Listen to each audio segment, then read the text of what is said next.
first I'm going to tell about my family first. I'm J.D. Stanley's daughter he was from Tennessee. And my mother was Mississippi, but I was born down in Wabash, Arkansas, on Napa Pittman's farm, which was my grandfather, and I was raised in West Helena, partly in West Helena and Wabash. And so my son was born at Wabash, Cedell Davis. His dad is and John Davis, the grandmother, George Ann Watson. And so I am the mother of cedell Davis. And this is my original home. And my mother and father, my daddy was named John Sam, my mother named Idella. And so this is my home, and this is where I live in West Helena here, on 421 South Corinthian. And cedell Davis, I have a picture of him when he was 17. And I just not remember what year it was taken, but it's back, you know, in the 40s. But I don't forget when it was. Show us the picture. Hold the picture towards the camera. I'm awful proud of him. And so that was his talent, you know. When a little bitty kid, he started that music, you see. He'd tap my drum and he'd take a barrel hook, you know, a hook off a barrel, and he'd take them strings, tap my broom. And then he'd put 2 strings on it. And then he'd have it up outside on the porch outside the house picking it. Then I'd be looking for my broom, and he'd be done took it and made him some strings. I said, oh, the boy done got my broom and done tore it away the broom.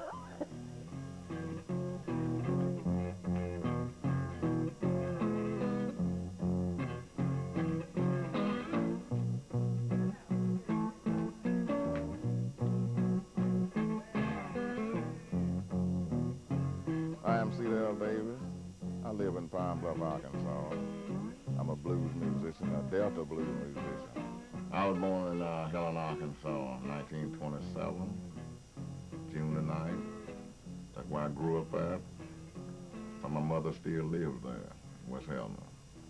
And I went to Mississippi and lived with my cousin for 4 or 5 years. And that's where I started to learn to play music. And from that, I've been on the music side, playing the blues, singing Delta blues for a long time. I always liked the music, and we had one of those wind-up graphophone that you put a record on, and I'd always play that. My cousin them had one, so they'd always keep. And I'd always play that. My cousin them had one, so they'd always keep different blues out of the records there and make a good blues. They go to Tunica, Mississippi and buy it and bring it back and would play it, and that would inspire me, like Robert Nighthawk's records and Charlie Patton and Brown Lemon Jefferson and different other guys, Spike Brothers and whatnot. And there used to be a fellow lived down, I say about maybe 7 or 8 blocks down the little gravel road from where we lived. He had a guitar, his name was Jake Douglas, and he let me strum around on this guitar, you know, and I liked it, and, you know what I mean, and down through the years, and I got about 14 years of age, you know, I mean, I bought me a guitar, paid $2.50 for it. I had polio in 1936. And that's what caused me they couldn't play no more right-handed like they're supposed to. I had to turn the guitar around, play left-handed and learn all over again. And my mother had a silverware set there, and I kind of lifted one of her knives, you know, and found out I developed to play like that, so I still do it now. Couldn't use my right arm as well as I should. Couldn't use my fingers and my right hand good. And so that caused me to turn the guitar around and use my left hand, and I couldn't note the guitar with my right hand, so that's what made me get the knife. See, I found out I could slide up and down the string with it and mess around there, and then I developed to play that way. I play the heavy type guitar, bass and lead, and I'm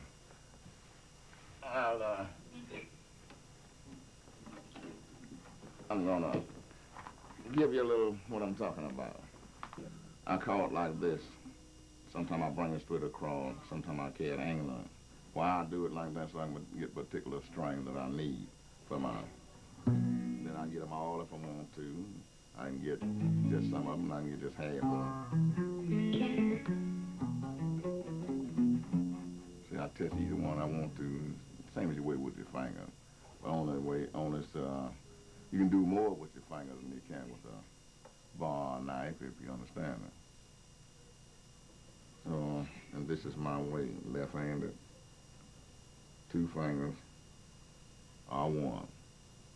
Hell of a butter knife, that's all I use.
I'm Miss Davis, his wife, and I feel his music is the best there is. There's no better. And so I enjoy his music whenever he plays. Every time when I can go, I like to go because I love him. There's no better. I've heard other people play, but not like him. And I love his music. It's the best there is as far as I'm concerned. I think he's great. There isn't any better blues. I went to hear him at a place out in the country that he was playing, and I had never heard him before. And when I heard him, the first thing I did was I got up and started dancing because I liked his music. It was really great to me. First time I ever heard him, I think he was playing Chicken and Hawk. I don't remember what he was playing, but It was. and ever since I heard that song, that was mine. That's my song. Chicken and the Hawk. Well, it's special to me for one thing because I'm an Indian for one thing. There's a great meaning in that song, and the way he sings it brings it out more and makes it, there's a more feeling there. That was a little bit of chicken fell in love with that chicken hawk. That was a little bit of chicken fell in love with that chicken hawk. He fell head over heels, baby, for that house we talked.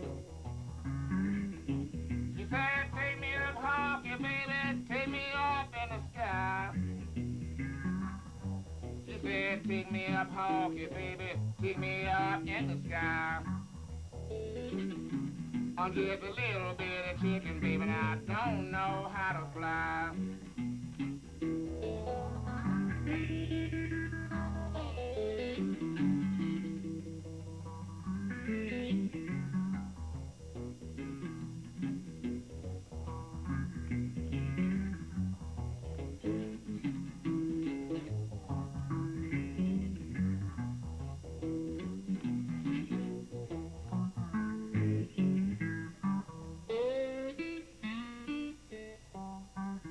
And then when I got 14, that's when I got my guitar and I learned to play it. Well, then I started playing out for public then, but I was a young boy.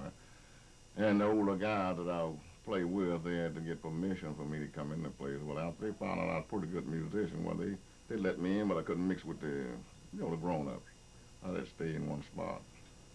And wasn't no alcohol allowed to be served to me. Before I was playing, I had to sneak in, you know what I mean? The fellow called Jesse Mills, he lived in the same place where we lived. He's an excellent, good piano player. And he played for a lot of the giants around there.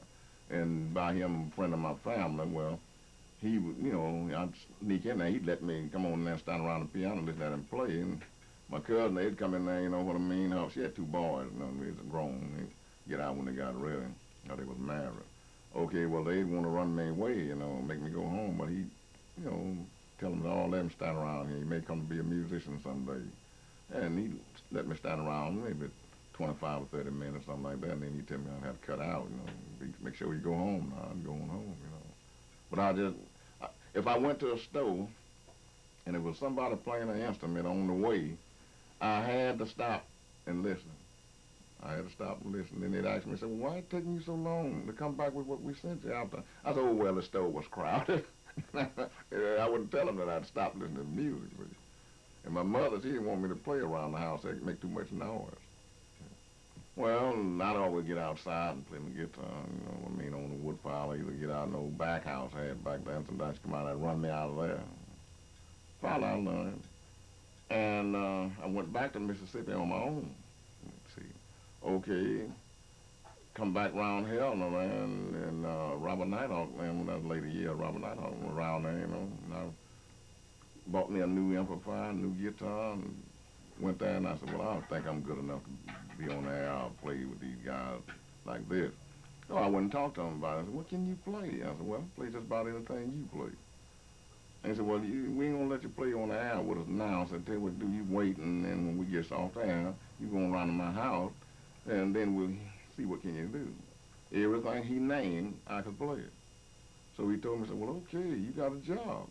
So you can work with me and then work with the King Biscuit Boys. And that's on the radio, hell nine. Well, Robert Nighthawk, he's one of the best. He was one of the best. You know what I mean? He take the show everywhere he went. And he was one of the best. And well, after I come to be as good as I thought I was, well, he wanted me in his band. So in that way, since he was the best, well, I stuck with him. I played him 10 years. He was a slide guitar player, rail delta, slide guitar, blues player, and singer.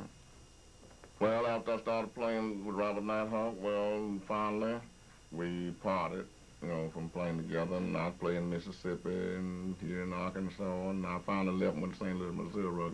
See, I came back to Helena, well, then I went back again to St. Louis, Missouri. Well, I went playing around there in Missouri with different guys, like around Washington, Missouri, Troy, Bowling Green, and Robertsonville, and just all around. And playing in East St. Louis a lot, and with different other guys. And from that, well, I just figured there wasn't no other way from it, but just stick with the music.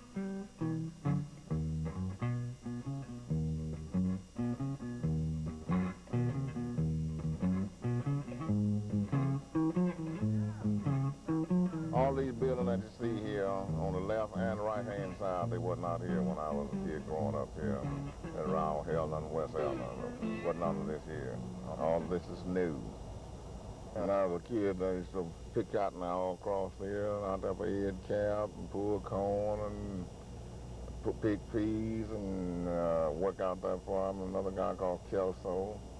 I used to work out there for him, planting greens and different stuff like that. And this is the old Spiro's Cafe. I used to live right down back of there on First and Claiborne, right there by the SO oil station used to be back there. See?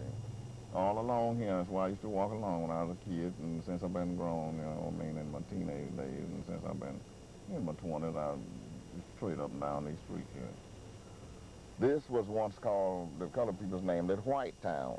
And back there further was Colored Town. That was West Helena. All of this is West Helena, but distinguished between the two, they call one White Town, one Colored Town, see? So if you say, where you going? They say, well, I'm going to White Town. Well, they know that meant coming up in here into the stove. You know, what stove's down there too, but, you know, say, well, where was you last night? I was in Colored Town, I was on the line, see? Well, then when you say you was on the line, they know where you was. You know my nights have been so lonely. Ever since my baby been gone away.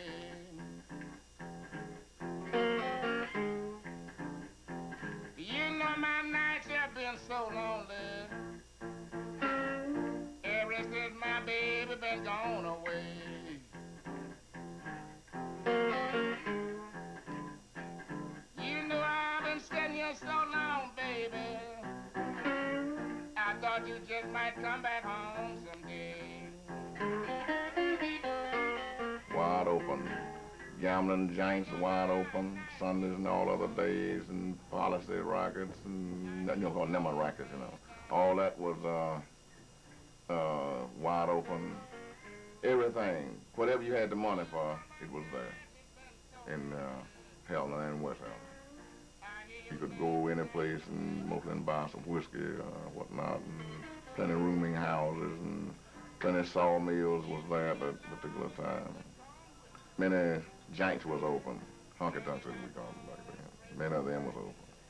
It was a real good place to play for any musician that wanted to get us, you know what I mean, wanted to get started playing, maybe on radio with bands around there, and played at them joints in places like in Helena and all around West Helena and out, you know, on the farms and whatnot. It was a real good place for that.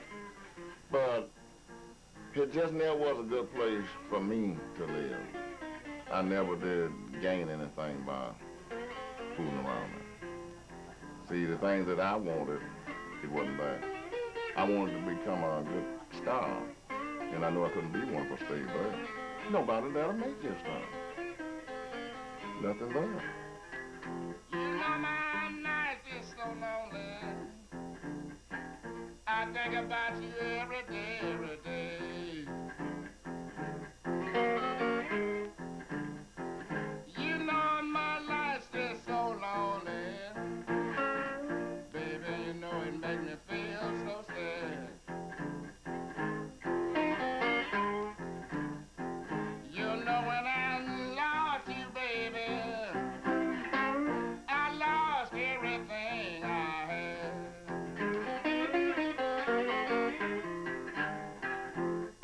Chicago was the place. Well, that's why I wanted to get, but I didn't have the opportunity. A different guy would tell me about it, you know what I mean, you get started recording, and you could get started in movies or whatever if you're good enough, you know what I mean. Well, that's what I figured that would have been the place for me, but somehow or another I just didn't make it.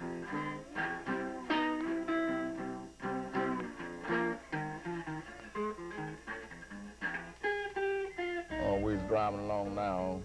We just came out Arkansas and Mississippi bridge there, and we're driving along now 61 North, and we're gonna go to Clayton, Mississippi. We're gonna find a house that I once grew up in a little bit and see if I want to show a while first learn to play a dilly bow, showing the face of the door that I made my first dilly bow and started into trying to learn to be a musician. Also, I'm going to show you if this house is still around, where some of the country breakdown houses where we used to play on Saturday nights and Sunday nights. Also, we're going to see some of the people that knew me back then when I was a kid growing up. Also, we're going to try to see if we can go to the school where I have attended when I was a kid. I lived over here something like 4 years. And we're going to check out the place and see what all can we find. Let's see what's here and see what is all what's gone. Billy Bo's one string instrument upside the wall with a broom wire that came off a broom that was on brooms back in those days. You take one strand of wire and you take two nails and you wrap it around each end of the wire and then drive it in the wall and you tighten it with snuff ball or brick. Then you take a small vanilla cake flavor bottle and use as a slide. Play with one hand, use the other hand for a slide. And it makes pretty fine music. Something like the African type bowl. But anyway, it makes pretty good music. It's something to learn on, that's what started me.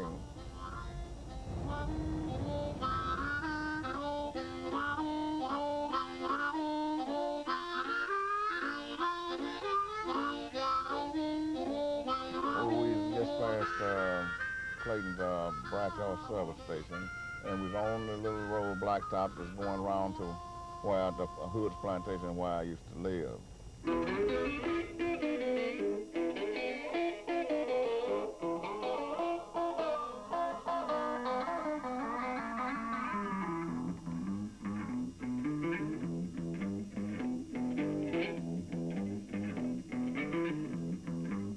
Well, I live with my cousin over here. Their names were Denwooders. I lived with them. Moved out in 1933. And I lived with them until 1936, the last of 1936. Because I had stayed 1 year down in Clarksdale, Mississippi with them. Well, my mother didn't have a husband at that time. Her and my father had separated, broken up. And she had two boys, which was that was me and my brother, Willie. So she couldn't take care of both, so she let my cousin keep me. This track here was Illinois Central, and that's the first time that I had ridden a train from the south to the north left. That's the first train I rid going north was Illinois Central. And I've taken it 8 miles from here, a little place called Tunica, Mississippi. I didn't like the type of farm work that they did. See, now, I didn't mind the farm work, but the way they was doing the farm work. See, they work all the year, and then at the end of the year, they didn't get nothing out of anything, see? And I could understand that, see? And I told them then, when I was a small boy, that if I could make my living any other way but out there farming on, plantation, I think I would do it. Because I didn't like working for the other fellas too much. It was okay working for the other fellas if you could get paid, you see, but think about it. At the end of the year, many times they say, well, we didn't clear anything out of our crop. And I said, well, I done worked all the year, where'd it go? See, that's what I didn't understand about it. So that would make me now, if it's my own farm, yeah, I like it. But somebody else's farm, I don't like that.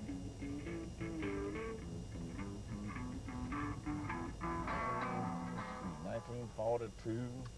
Oh, you came back? I came back and lived right here with him. And used to be another little old one-room house right over there on that little gravel road right over there. And me and him lived in there for a while. Me and my brother. I don't know who lives here now, but This is the house right here? this is the house right here. I don't know who lives here now. I better ask him to see. Let me see who lives here. That tree. Mo's wife and daughter live. I want to see if this is him. Yeah, I know he died, but I wonder where do they live at? They live, you have to go up here to Evansville and go out to number 4. Evansville. Uh-huh. Mm-hmm. Yeah. But did you know Willie? Uh-huh. You do? Uh-huh. I know you. Yeah, I just want to see that you Yes, know you me. see that. Yeah, that's exactly right. Uh-huh. Well, now I got to see what's your name now, because I forgot it. This is Plummer, you remember? Yeah. Yeah. My goodness. Yeah. You know something? Yeah, I told you. Gee, I'm glad to see you. Yeah, Shake your glad hand. to I ain't see seen you so long. I saw you one morning on television. Yeah. Because Mose was living that time. I said, Mose, I saw cedell on television this morning. Yeah. Yeah, I sure will. Yeah. Okay, this is my wife back here. Oh, Yeah. right. How you doing? take no picture of me. Oh, let me get back. You gotta take a picture. She might know what. Well, yeah, do you remember W.C. Clay? You know, we called him Clay. You know, he used to play over down here on the broadcasting station a lot of times. You know, for a long time. W.C. Clay? Yeah. You know, he stayed down there on Flower Lake. Stayed down on Flower Lake, right not from Wilder Galler. You remember Wilder Galler? Yeah, You played I guitar. remember Wilder. Oh, well, he used to stay up the next house from Wilder Galler. I think I do, but you know, ain't nobody down on Flower Lake now. No? Ain't nobody down there. Oh, my goodness. All them folks, you know, Michelle Wilson, he died, and when Michelle Wilson, Miss Sue died, them folks just got Left together. there. And the house where Miss Adams, he stayed a long time ago, that Perkins house down there. Oh, it's gone. It's gone. Well, that's the house they're interested in getting a film of. Oh, no, they can't get no film. It's gone. Oh, Yeah. man, Hood, before he died, he tore all them old And that's the house houses I used to live in, and it's gone now, so I guess we won't be getting a film of it. What about that old house Miss Minnie Remley and them used to live in? It's gone. Oh, my goodness. Well, ain't no houses back down in there. See, after the peoples all moved out of them, they just tore them down and went to work in that land, putting beams and stuff in that land. Oh, man, nothing, all that places is gone. Besides, you just wanted to ride over the tape. No, see, they want to get this film for television. Oh, Yeah, see, they want to get this for television, and I'm finishing up the film, at least, you know, I'm finishing it up, you know, I done did the other part. Oh, yeah. And this is the last go-round of this. So, and then I don't know when it's going to be shown on TV, but it will be. Yeah, do Mose Ross still live around here? Uh-huh. They do? Yeah. Now, you go back out there and hit this black, you remember that house used to set up on that hill down there? Yeah. Well, that's where Mose Ross stay up on What that they used to call a big house. Yeah, well, that's where Mose Ross Oh, stay. yeah. Well, is that stove still down there? It's down there, but it's not in operation. Well, I know, but I just want to know if it's there so I won't get lost. It's been so long since I've been Oh, here. yeah, that stove is still there, but Moses is up on that Up on that hill, what's called a big house. Yeah. Okay. All right, Yeah, then. that's where Moses is. All right, then. I'm sure glad I saw you. I'm so glad I see you, too. This is the store right here where I chopped corn down on the low end of the farm down there and made $5. It's the first store right here that I ever drawed a paycheck right there, that store right there. $5.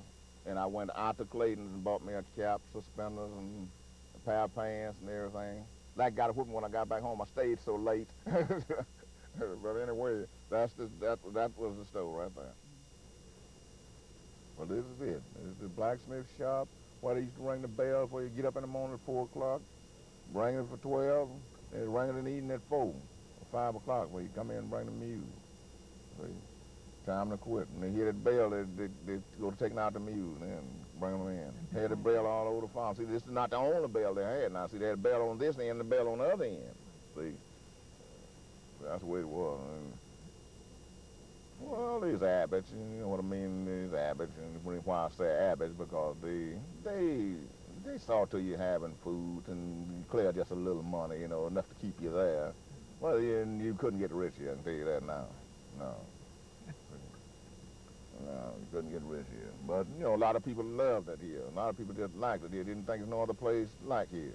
And some still think that. Now, look how long that lady been here. She was a girl born here, grew up here. Mose Ross was born here. Ike Ross was born here. Mose Ross still live here, and he's one of the oldest boys. He still live here. You know the wind blows so lonesome, but don't nothing never blow my way.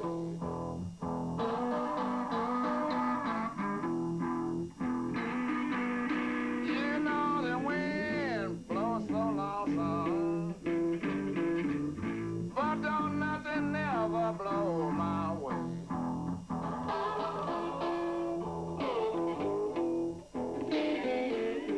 You know I don't have nothing but bad luck and trouble every night and every day.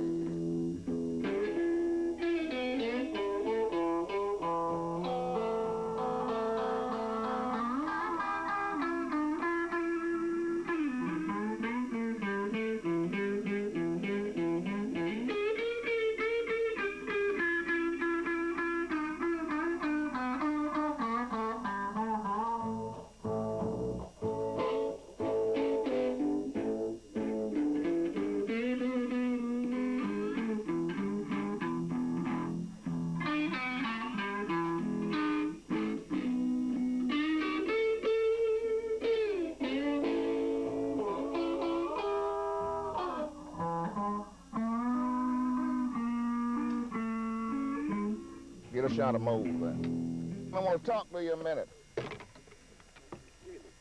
you doing here? Uh-huh. I'm in Pine Bluff, Arkansas. You in Pine Bluff? Yeah. Did I come right? Yeah, he writes me, but you know, this guy won't half right. So I write him a letter, now I notice, oh, Freddie. Oh, boy. Ain't this something? Sure do know him, don't you? Yeah, I know him a long time. I ain't kidding, boy, it's been a time. No. You still playing? Yeah. What you play, guitar, harp too? Guitar. No, I just play guitar long. I've got harp, but I don't harp food with it. Don't know. Yeah. Plummet told me once she seen you on the TV or Yeah, something. I just talked to her a while ago. Yeah, she told me Yeah. she seen you. Yeah, just talked to her a while ago. She's up there giving some green. Yeah. See him on TV. Yeah, but them people Well, I come ain't by seen you, and didn't I know who he begged her, but was. I didn't know who you were. Uh-huh. What time you been on team? Yeah, I have been on 10 up there in Memphis. Yeah, I've been on 10 a bunch of times in Memphis. Don't know. Yeah. I'll be on see 10 you didn't know sometime. who you was.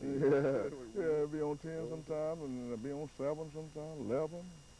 I had to go to New York and do a round. I didn't get a chance to come. Oh, you been up there? Yeah, I just come back here. We got 13th of October. I ain't got to go back though until spring. Do you remember Debbie C. Clay? Yeah. Huh? He been there. Yeah, he been dead about three years or more. Yeah. He died in Arkansas. They brought his body back right over there on the hill, you know, Yeah. as you go this way from right over there. So he dead up there. This is the place where I went to school at. This was old Kyle Chapel School right here, where you see them bushes out there. That was Kyle Chapel School. We used to go to school there when I was 7 years old, 6 years old. I went up until I was about, I'd say 8 years old. Right there. All of it's done growed up now, and you can't hardly see where the school was. To walk here every morning, walk back home in the evening. The Rosses, Mose Ross, what we just talked to, he used to walk it with me, him and his brothers and sisters. All of us used to walk here to the school. Okay, I want to tell you a little bit about house parties and what it was like back in those days. This house right back of me here, that's where Robert Nighthawk have played at, and for house parties. And this is the type of house, and some worse, that I have played here in Mississippi, right here on this same farm. And this is the place where people used to go on Saturday nights because they didn't have any other place to go. Because if they went to town, they could only stay in town until 9 o'clock, and then they come back out here until 12 at the most. They come back out here, and then they go to the house party, what they call jukes or dance. And this house in back of me is the type of house, and other houses of the same type, same description, that I played on the same farm and on other farms here in Mississippi. Okay, this house party, well, people would come out of town in like 9 and 10 o'clock like that, and they'd come to the house party. Many of them wouldn't go to town on Saturday night because they'd have more pleasure coming to a house party like this house here in the back of me here. You see, in that way, they wouldn't be worried about getting arrested or getting put in jail or whatnot. They just come in and have their fun until all night sometime, until daylight the next morning. And then maybe on a Sunday, they'd be there for all day Sunday night until time come for them to go in, and so they could go to work Monday morning. Sometimes it'd be 60 or 70 people be there, and sometimes it'd be less. You know, sometimes maybe be over 15 or 20. You know what I mean? But that's the, you know, people like to go to them house parties back then. Because I used to play for Atla King, live here on this place. See, I played a little bit. Willie Jackson run a little thing one time, a little bit, and I played a little bit there. So another fella used to live here up in a place up there called Bob Ryder. He used to have a little something going there. You remember that? Yeah. Yeah, I used to play that. Right up this road here, this little gravel road right in front of this store. Yeah, that was up this road here. A fella called Richard Doodley. He had a place there. And I and James Trump was playing there. And there's another giant was down the same road to my right here. And they was having a dance, and so the boy come on up there where I was because wasn't nobody at his place. And they had a fight there that night, and guy got shot, and girl got shot. Okay, and there's another boy called Black Robert. He was sitting down side of me on the floor because I didn't drink whiskey. And you know, he sat down there, you know, because he played guitar. And then when people give me whiskey, I'd give it to him. And they got to fighting and shooting. And this boy jumped up from down side of me, and I don't know where he went. No, none of us never saw him no more from that day until this one. None of us never saw him again. And used to be a fellow there called Edgar.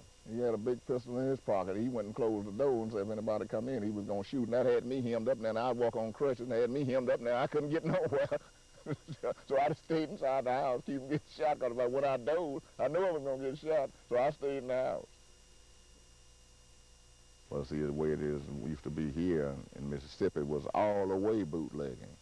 There wasn't no license and anything like that you could get for selling whiskey around here on these farms and selling home brew or beer or whatever you had.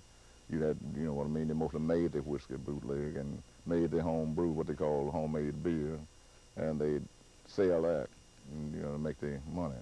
And run the dice game in the back, and that's how they cut off on the dice game, that's how they'd make a living. Like this house party is what we used to play here. Well, I played at a house party recently in Pine Bluff there for a fellow at Robert Love's house. And back then they played to make a little money off of whiskey and a little home brew. Well, he have a little wine and little beer, stuff like that, and make a little money on it whenever anybody come along that want any. And he'd buy wine for $1.05 a pint, and he'd sell it for $2. And he'd buy beer like 75 cents or 50 cents a can, and then he'd sell it for $1. Whiskey $1.35 half a pint, and he sell it for $3. And that's how you make him a little money. Bootlegger. Yeah, bootlegging.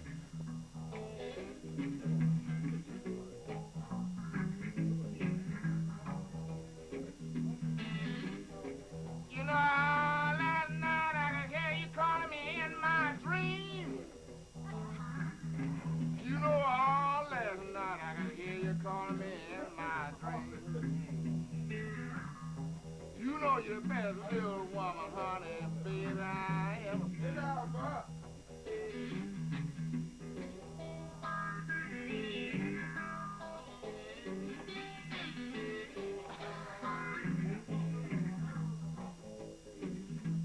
One get it all night long, don't cost him nothing. Hey, get up.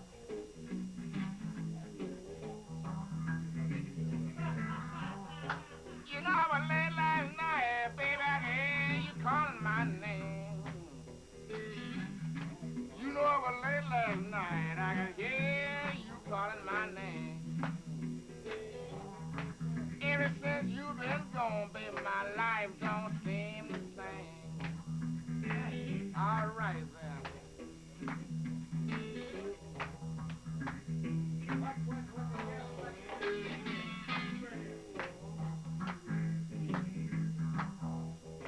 Go ahead.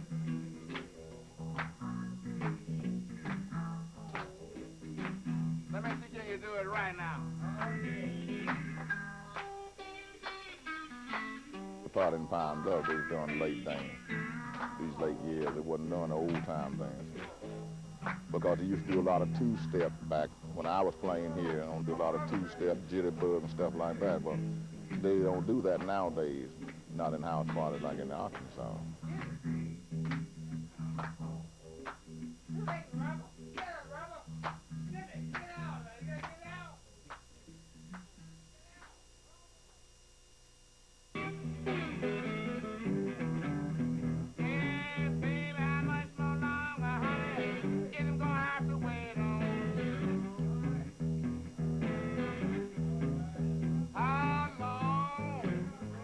How much more long?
coming down on coming prison farm.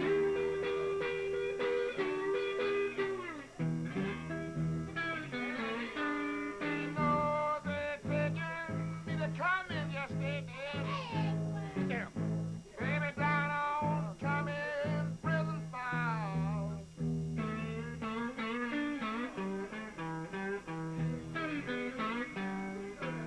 I didn't have no money, baby.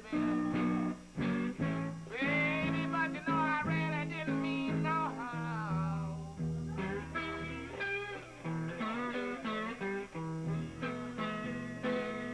You know, the first day I was down there, baby, I learned that you don't pray.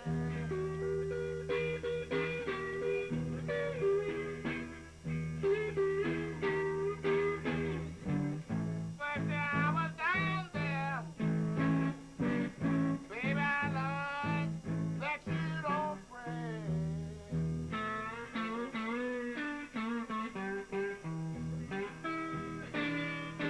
Do you wake up early one morning, baby, you found yourself in an unknown way.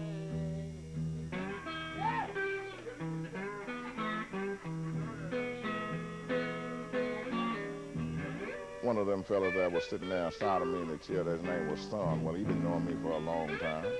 And he just liked my music, and he always, whenever he can, if I'm around, he can get there, he always come around and listen to me play, because he remember the times back. See, when I used to play, he's coming around me while I was playing at house party.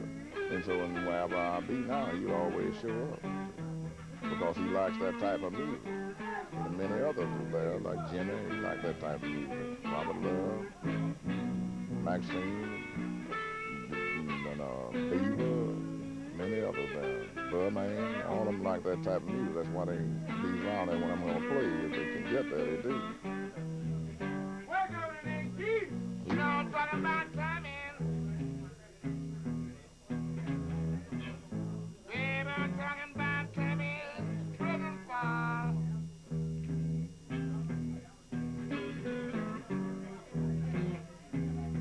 I'm talking about coming, oh yeah.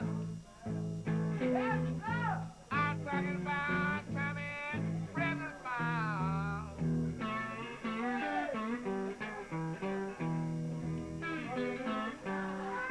But again, never been down there. Baby, you know I'm not the only one.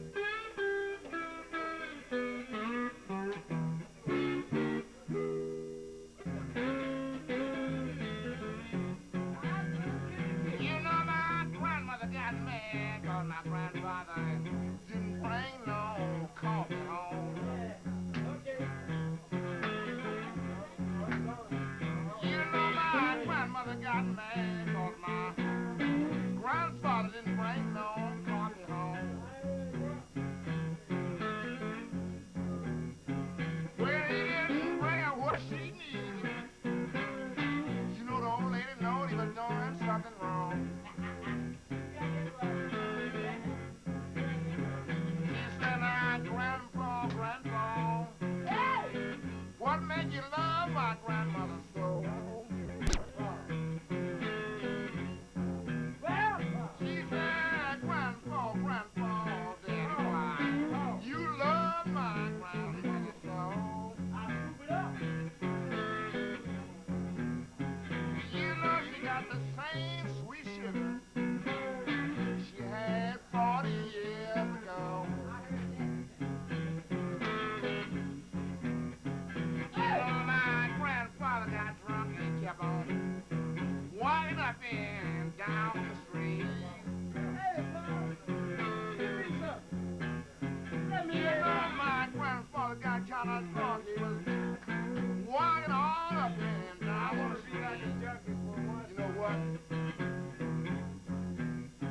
You know my grandmother got kind of mad. He was shaking his pipe at every young girl he met.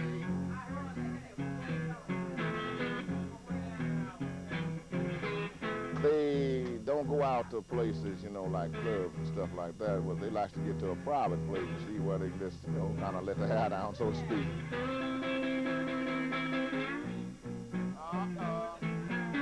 Here come the blues. The blues. What is it? That's the devil stuff. Oh, I got the way. They had a good time, you know what I mean? They're still talking about it. You don't know when that's going to happen again. I can tell it.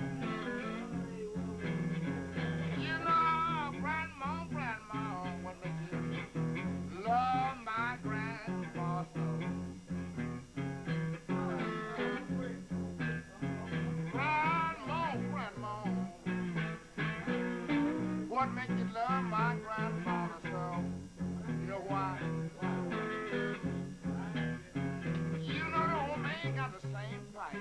The old man had 40 years ago. Hey!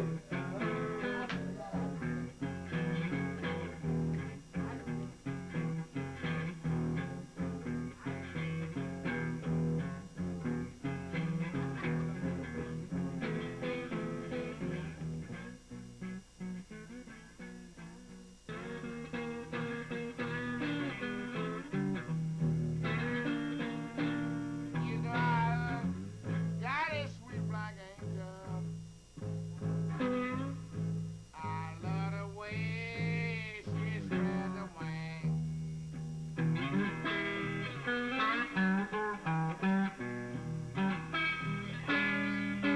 You know when she spreads her wings over me, she brings joy and everything.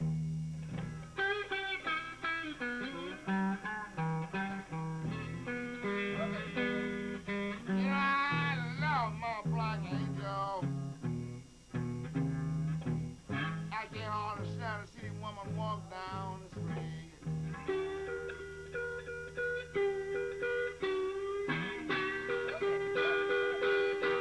You know I love my black angel. I can't hardly stand to see a woman walk down the street.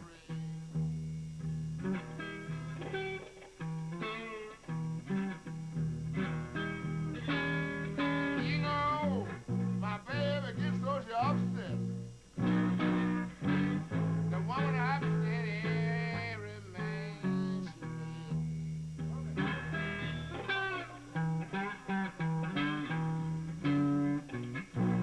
Playing house parties is okay, but I don't like house parties too much because there's not enough money in it, and also people wants to fight so much when you play for house parties.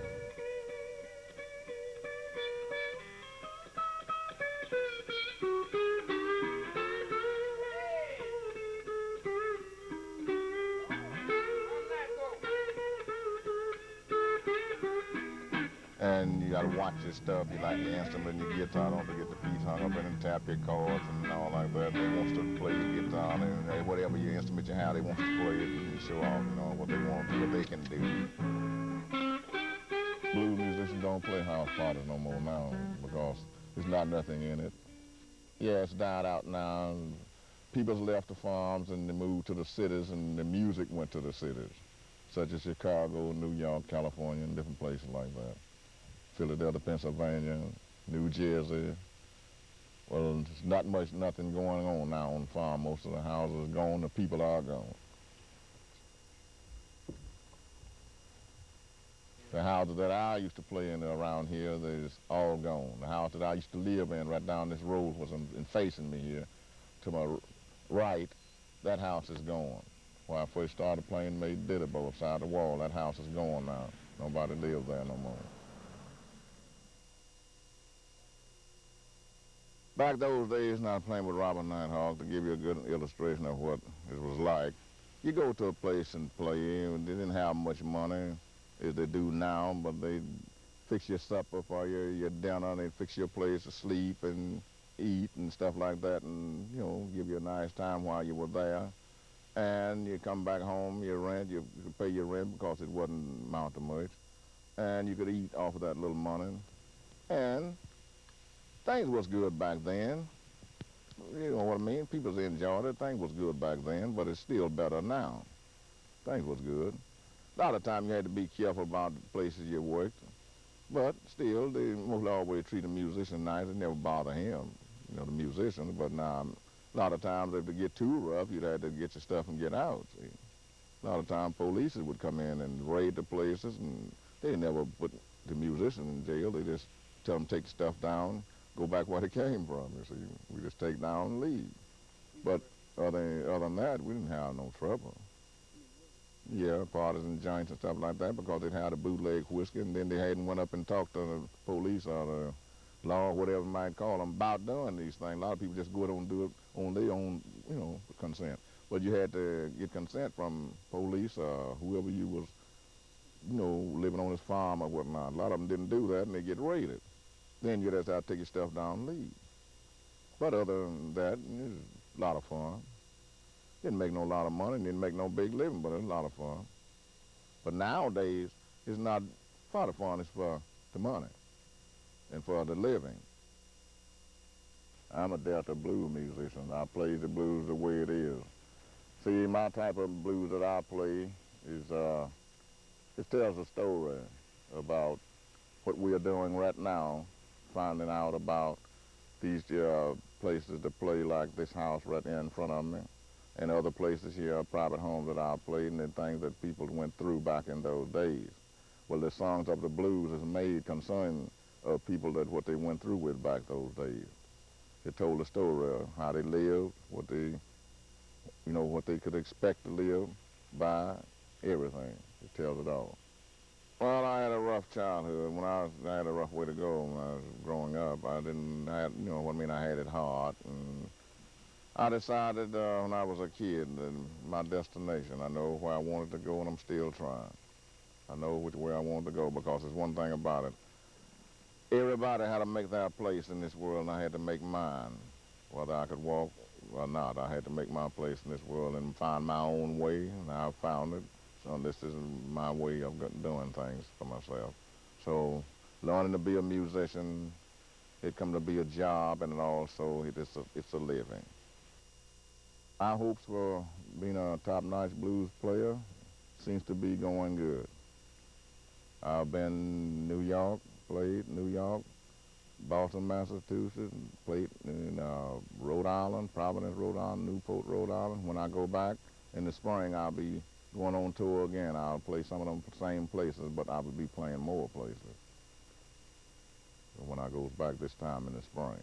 I consider myself as a good musician, blues musician. I don't think nobody else has my style. I think I have a different style from any blues musician. And I think my style will take me over.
When my baby left town, man, she left me a mule.